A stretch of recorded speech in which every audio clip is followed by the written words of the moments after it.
This is the Brewer and the Baker, a baseball card podcast.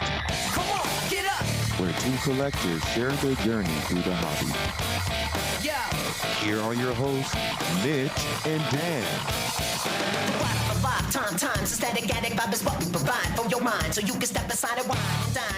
Hey guys. Hey, how's it going, buddy? Well, it's going okay. How are you doing today? Good. Welcome to the show. Yeah, welcome to the show, folks. So I'm the Brewer. I'm Mitch. I'm Dan. I'm the Baker. And welcome to our baseball card podcast. I'm excited because what's the plan? The plan is we're going to go over kind of the origin story for each of us, right? Well, for you this time, and then the next episode will be me, right? Yes. Yeah. Yeah. Okay. So, yeah, you'll have to wait a little bit for Dan's. Gonna kind of give you guys some background on how we got started, at least back into it, or got started altogether. Yeah, I'm going first today, but Before we get to that, oh yeah, we have hobby updates, right? hobby updates. I'll go first. Actually, you go first because this show's yours. So let me go in the middle to kind of break up you. Me talking, Yeah. the wall of me. Yeah. All right, yeah. So nothing super crazy with baseball. Did open a All-Star Game Mega. Did finally complete Series 2 hand collated set, except for one card, which Which I have and I brought. It's with me. yes, I've now gotten my hands on Megas, Super Box, basically everything but a jumbo hobby. Actually, the Super was kind of fun. Decent stuff come out of it, but it was what completed the holes in my checklist. So Nice. but the All-Star Mega, pretty cool. I like the look of them. There are some rookie cards in there of guys that haven't officially had a rookie. They've only had short print rookies. So that's kind of neat, as well as the design is slightly different than what 25 flagship looks like, which personally I'm not the biggest fan of the design. So this was kind of a refresh, and I like it more than flagship. It does feel very flagship-y. Yes, it does. It feels very much like it fits into flagship, but is not part of it. Right. Yeah. The first thing, it was weird when we went over Series 2 in episode 2, I mentioned that there would be a whole bunch of other parallels in things like the All-Star Game parallel, because in years past they've been complete, All-Star Game complete sets, and they have their own set of parallels in it. Apparently, they decided to go a different route this year and just release a whole set that was unrelated to the flagship set. Yeah, 101 card checklist, a 3 weird different number. inserts. Yeah, I agree. 3 different insert sets, 235 or 40, something like that. Mainly So it's not a covering- huge set, but it's so good possibility at decent parallels and things like that, right? Right, yeah. So actually, I did pull Jackson Holiday. Want to say it's blue, maybe it's purple. I'm colorblind, so those It's are blue. hard for me. It's Okay. blue. To 75. It's a pretty looking card. I really enjoy it. I really like the look of it. And so it's the who's who of rookies in there as well. First true rookie cards for a lot of those players, right? Right. That's yeah. cool. So, yeah, Matt Shaw. A few others. Yeah, a few others. So, yeah, that's cool. And then other non-baseball related, I decided I was going to start chasing the 24 MLS parallels, the rainbow of Johnny Russell. I got my hands on We're chasing the rainbow. Yeah, chasing the rainbow. Ooh, it's exciting. Got my hands on a 25 a couple weeks ago. Got my hands on a 25. Got a bid on a 50 right now. I think I already have the blue because I went out and bought all the blues of the Sporting KC guys that I wanted. So figured at this point I might as well try and chase them. I think I'm only going to go down to the 10, down to the black. Okay. Just like with baseball, it does start getting really pricey under 10. I mean, the 10s are running about 80 right now. Okay. So not awful, but enough that it's, yeah. I was able to get the 25 for like under $30. Nice. So yeah, the 10's really my next chase. And then, yeah, the 50 I feel like I've got on lock, but we'll see. Put your mega bid in. Yeah. No one's going to outbid that. Yeah, hopefully. I mean, it only had a day on it last night at like 11 o'clock last night, late night eBay. Right. always fun. But put a bid on it, had no bids, so I really hope and no watchers, so I really hope that means I can lock in on it. I've completed 2 rainbows. I still have one of them. I sold one. They're fun chases, and if you find a set that doesn't have 50 parallels, it's worth your time, in my opinion. That's rainbow chasing is fun if it's not a job, which is what it's becoming. Yeah, especially I'm looking at you, Chrome. Don't want to talk about it. Makes me sad. Yeah. My hubby update. Yeah, I have also completed my Series 2 set. I was actually very lucky. I purchased a mega box of Series 2 at a Walmart, and in one single pack, it had a Nolan Arenado heavy lumber insert, not the autograph, just the regular heavy lumber, and a Paul Skeens HFA, which is incredible that it was in the same pack. Yeah, that's a heavy pack. Yeah. So those will be excellent trade fodder. Yeah, trade fodder at the National. So that went in the pile. Yeah. I've started my pile as well, and we talked about it over dinner, but yeah. And we can get into that. I think we're going to get into national preparations a little bit in the next episode, right? Yeah. I think that'd be hobby update during that one. Yeah. That's really it. Just like I said last episode, I'm preparing for the national, so I'm not extending myself out there right now, even though there's a lot of stuff that's out there that I really want to purchase, but I just I want to have fun and be able to have fun in Chicago. So that's fair. Exactly. Yeah, it's hard seeing product on the shelf and of course everybody's trying to sell stuff so they get money for the national, and of course it's Bobby Witt and a whole bunch of Royal stuff that I want. There was somebody showed me it's unlicensed but Elite Extra Edition from like the mid 2000s autograph of 5 Mike Moustakas. Oh. Okay. It's just this gorgeous gold foil die cut autograph card of Mike Moustakas. It's just so pretty. Yeah. I want it so bad, but I don't know if I want to spend the money on it right now. That's fair. I'll probably look again tomorrow, being Sunday, see if it's still up, and if it's still there, I may purchase it. But yeah. I mean, if you're not chasing anything specific, maybe count that as what you would have bought there, or. Well, I am chasing specific things, and that may be something I talk about in the next episode. But yeah, of 5 Moustakas autographs don't come up very often. So no, nope. I just want it, and I don't want it. I don't like that I want it, but I want it. It's fair. So, origin stories, eh? Origin stories. So I'm going to kick it off. So what got Mitch into collecting now, right? Yeah, I guess that's the better question, what got me into it now, because I think we've already covered that we both were collecting in the early 90s, mid-90s, and then fell off towards the later end, thereabouts, early thousands. For me, yeah. I think it was probably 97-ish, that era, that I can't accurately go back and think of opening packs, ripping packs. So, originally, yeah, definitely have to thank my dad for the initial part of collecting. First of all is getting into baseball. I played baseball until 14. Probably could have played later, but got into a pre-high school tournament where ran into a kid throwing upper 70s, low 80s, and kind of got scared and like, oh, this is what I have to face in high school. I'm not going to play. I'm not going to do this. So instead I swam, but still had an immense love for baseball and started out with all the junk wax. My dad still has unopened boxes of 89, 90, 91, I think all the way up to 93. If any of them are 89 Fleer, you may want to open those now. Okay.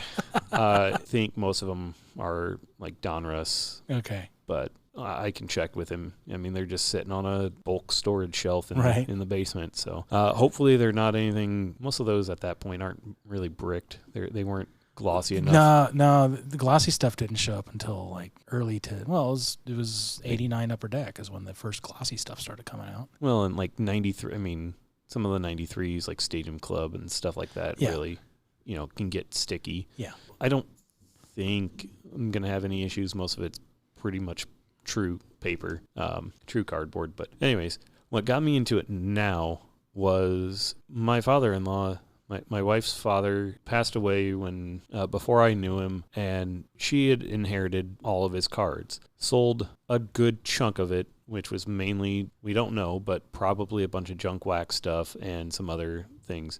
Fingers crossed. Fingers crossed. I mean, but I can't think about it that. I mean, I can. Sure. We'll never know, so there's no loss. There's a whole lot of what if, but who cares? Yeah. So there was one Rubbermaid tote of stuff that he kept in the house and kept climate controlled. He had a whole shed like out in the back of their house that he did all of his cards in, where most of the storage was. I mean, from my understanding, it was semi-climate controlled and all that. But they went ahead and sold. They had a guy come out, look, and said, "Okay, we'll give you $2,000. We don't know what all's in there. We don't have time to sort it, but we'll just buy the lot for $2,000." That ended up buying her first car, but she kept this tote. And in this tote, I opened it up. It was end of 23, probably September-ish of 23, and it had a plethora of stuff that I had no idea what was going on in there, I guess. I mean, there's basketball, football, there's coins, actually. I went back and looked through it earlier today just to find some stuff for kind of show and tell with Dan. However, he's seen the majority of it because he was the one that helped me go through and make sense of that stuff and kind of start me down. He had a better eye. He knew what a Kobe rookie looked like. He knew what the Jeter rookies looked like. And you had like 3 or 4 Kobe rookies, right? At least 3, because I ended up giving you one as payment, which I appreciate. Thank you. I went ahead and sent one off to PSA. Came back a 9. Nice. So that's pretty darn solid. And then I've got one more. It's OC, but it's probably going to be a 7 or an 8 if I send it, or I just sell it raw. I have the one. That one's not leaving. That 9's. I'm not going to sell it. It's just the same as some of the others that came out of the binders. There was. It may be the most expensive card in that sentimental pile. So yeah, I can see absolutely why you wouldn't want to part with it. Yeah, the rest of them were like Eddie Murray rookie, Paul Molitor rookies, stuff of that nature that definitely have a following, but they were never going to be a 10. I mean, there's a 71, 72 in action Willie Mays. Totally just absolute crap cut on it. I mean, that is my lowest graded card at a 2, if I'm not mistaken. Okay. It's either a 1.5 or a 2 SGC, but it was just one of those, this card is super cool to me. It may not be rare or necessarily worth anything, but because of the sentimental, I wanted to hang on to it. Mm-hmm. So sent off a bunch of those to SGC, and then the others I'm still working on either sending off to PSA, because there was a Griffey Star Rookie. There's a couple different one Jeter prospect, couple Jeter Rookie year cards. Gosh, so many others in there, but of that set, or of that, the bulk, what he had was... Oh, God. Oh. Technical difficulties here. Please ignore all that. Yeah, that was me trying to open the binder. The majority of it was Cal Ripken. He was, I would say he bordered on super collector for Cal Ripken Jr. I mean, like this page alone, I went through and I resorted everything to get it into, like, there's 6 ovation, 6 of the exact same ovation. Those are the Jeters. That's why they're not in the Cal Ripken. However, that card right there is numbered to 250. 250. And that's I think Sam saw it earlier, was a 90, mid to early 90s. So yeah, I need to still go through some of these and look. And now that I've got a better understanding of sets and what I'm looking at, I am slowly finding actually some more and more rare one-off cards in what he had in binders. Late 90s numbered Jeter. I mean, what else can you ask for? Ooh, and a Jeter die cut. Yeah, Jeter die cut. So jealous. Yeah, there's a whole bunch of future star Jeter. So that would have been, 93, 94 tops? Where in the world? Top left there. Oh, there it is. Yeah. So that probably 95. Yeah, 95 there. 95. Yeah. I've always been a fan of that set. Oh, what is that? That is the Upper Deck Decade. Upper Deck Decade. All right, so just to describe it, I'm gonna have to take a picture of this card so that we can kind of show it off. But the font says Wonder Years on top. It's very 70s looking. very late 60s, early 70s looking, kind of that hippie. Yeah, that hippie kind of summer, not summer love, but the psychedelic bubbly font. Yeah. With very, very bright pink and green kind of rays going off in the background on the border. Yeah, that's... Mm-hmm. I like that set. It's not necessarily worth anything that I know of. Design's cool. But design's cool. Yeah. Speaking of design's cool, I think that might be right down your alley, being you liking Looney Tunes, because it has a very Looney Tunes style feel, cartoony feel to it. What is that? Too bad it's Barry Bonds. Silver signature Barry Bonds out of Collector's Choice. Yeah, it's the very cartoony looking thing. I just really, really dislike Barry Bonds. But yeah, that's a cool card. Some other silver signature, that's nice. Some other Tony Gwynn ones in here. There's a Tony Gwynn die cut, Gold Crown, Barry Bonds Gold Crown. He had a fascination with die cuts. Crown Royal codes. Mm-hmm. I mean, there's Crown Royal and then Gold Crown. Actually, there's a Jeter Gold Crown Blue that I just found the other day going back through these. That's numbered to 100. Nice. That's incredible. Yeah. So that one Ooh, I looked early it up. Bowman's best.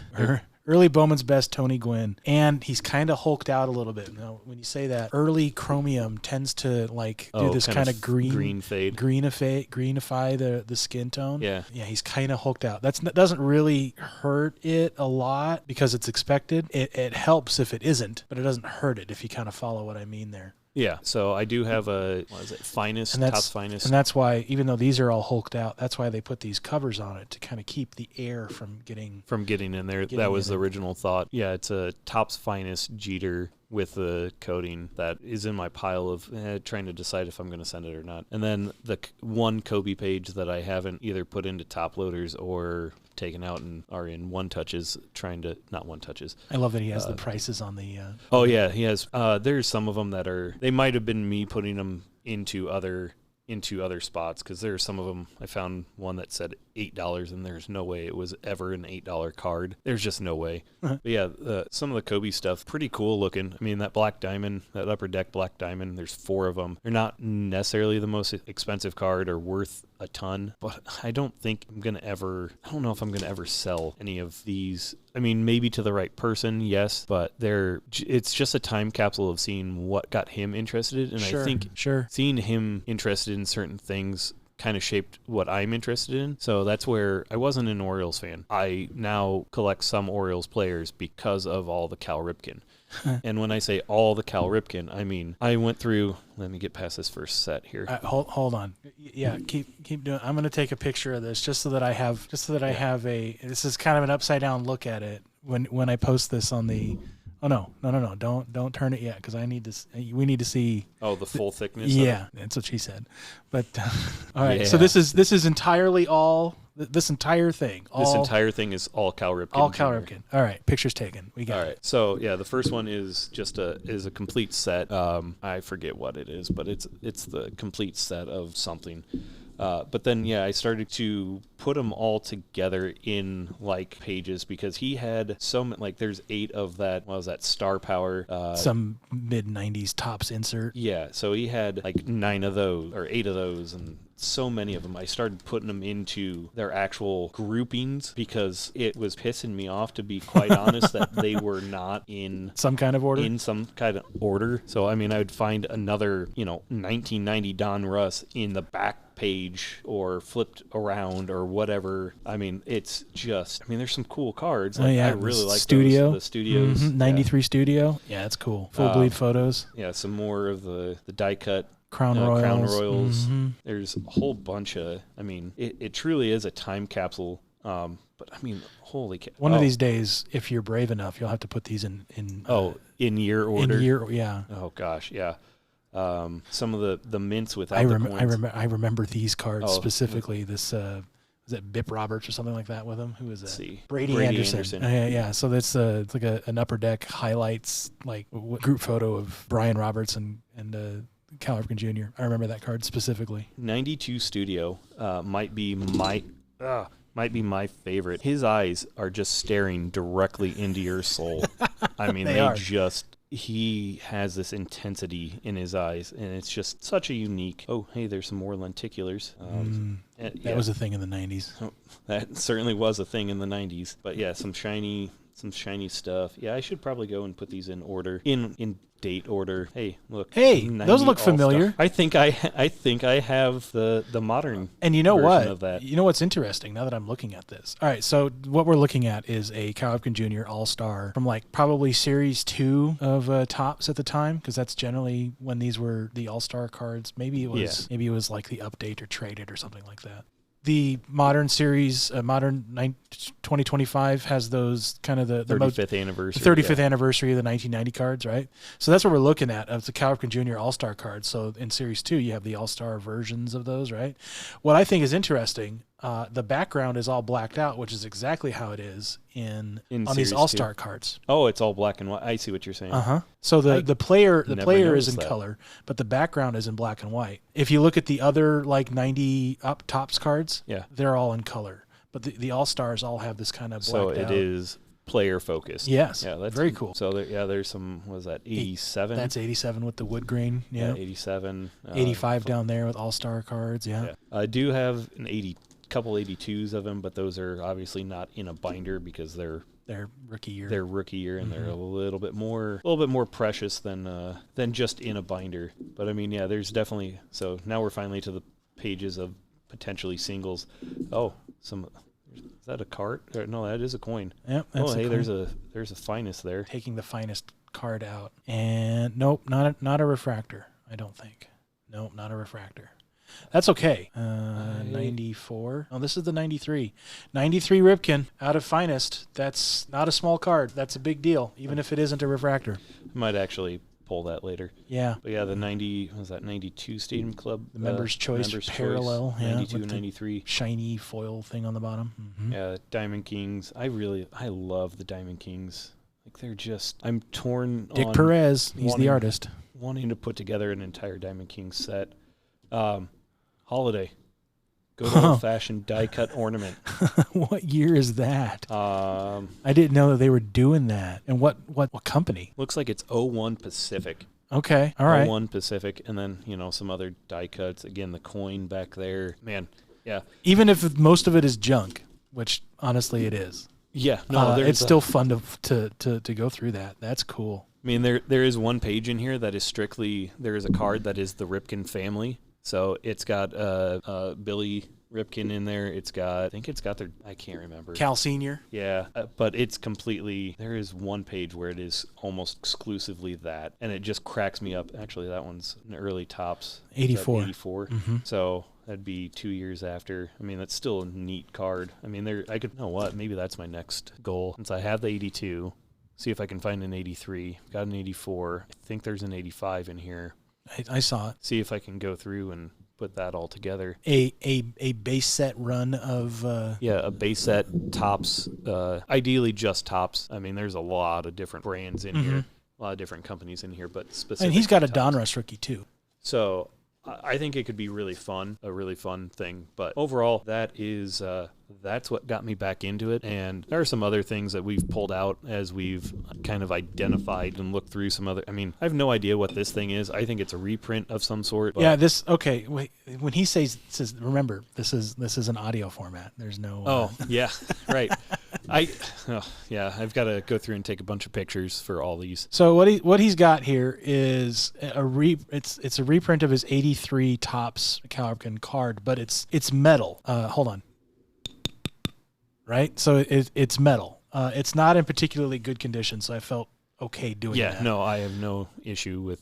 Yeah. It says 98T, which means this is traded, yeah. not Tiffany. So it came out of the 83 traded set. It's just such a unique thing that, again, when I say he was bordering on a super collector. Yeah, I need a loop to read this, but I think it says 92 Topps on the back. It is numbered. This is number 875 of something. Yeah, it's a metal. It's a metal card that Topps produced, and it's credit card shaped. It has the rounded corners and all that. Those things tend to not be like anything, but right. It's just it's just super really unique. And I really enjoy kind of it. a gold tint to it. Yeah, I mean, I have no idea what the metal type is, but I just think it's a unique thing. Also sitting here on top of our 91, that's a full box. I took one of them from my dad because he had multiple of these, and I decided to open it and pull out all the. He's got a factory complete set of 91 Donruss is what he's got there. Yeah, junk wax. Yeah. Heck yeah. So it's worth more closed than it was worth open. So what? I mean, that's a good rundown of what you had, but I mean, what captured your attention? What was it that said, I need to continue this? What was that thing? Really, it was finding that joy again, discovery, I guess, of going through all of his collection, reminding me of going through mine as a child. Okay. And then that nostalgia then led into, man, I say this with a caveat. It's a relatively innocent, basic, if you don't dive too deep into it. Sure. That's the caveat. As long as you just keep it, pack here, pack there, card here, card there. It's it's not really hurting anybody else. It's something that you can just do for yourself to make yourself happy. Sure. And at the time, that was kind of something I was looking for. All I really had was beer, and all I talked about was beer, beer, beer, beer, beer. Not saying that's bad, but yeah, after you've had the 17th conversation with the same person over the same topic, it does kind of get old.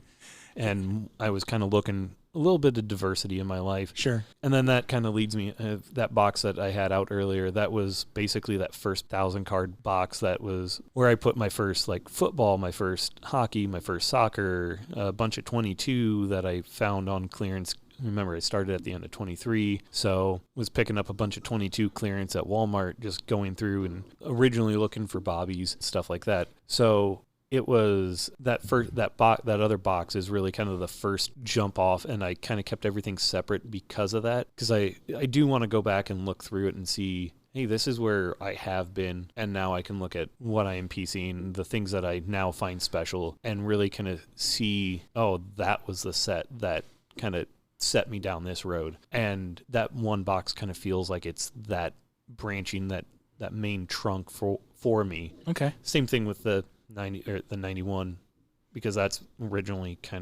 I remember that set so vividly as a child. Mm-hmm. So cool. Covering what started it originally and what got me back into it. I think that's very thorough. Yeah. That was good. I got more time out of it than I thought I was going to be completely honest. Yeah. Well, I'm good with that. Well, thank you, Mitch. Thanks for sharing that. Yeah, absolutely. Thank you guys for listening. Dan, thank you for your time, your input originally, and again, your expertise finding more things that got passed over. Yeah. Hey, I graded that Kobe you gave me. It came back a 9 with SGC, and I sold it for I don't remember, $90 to $120, somewhere in that range. Yeah. Which is great. It was awesome. Yeah, that was a hell of a deal. 4 hours of us hanging out, mm-hmm. talking cards, and really making me realize I'm in over my head originally, but didn't turn that challenge down. So, well, that's the show, I think. That is the show. So we'll be back soon. No, not soon. Not in your timeline. In our timeline. Yeah. I'm gonna say it, and we're bulking these because we'll both be at National, and it'd be over the time that we would normally be recording one. That's right. I'm not gonna lie. We are, but it's efficiency, Dan. That's right. But thank you, folks, for listening. I'm the brewer. I'm the baker. And this was our show. That was the brewer and the baker of Baseball Card Podcast. Thanks for listening, and be excellent to each other.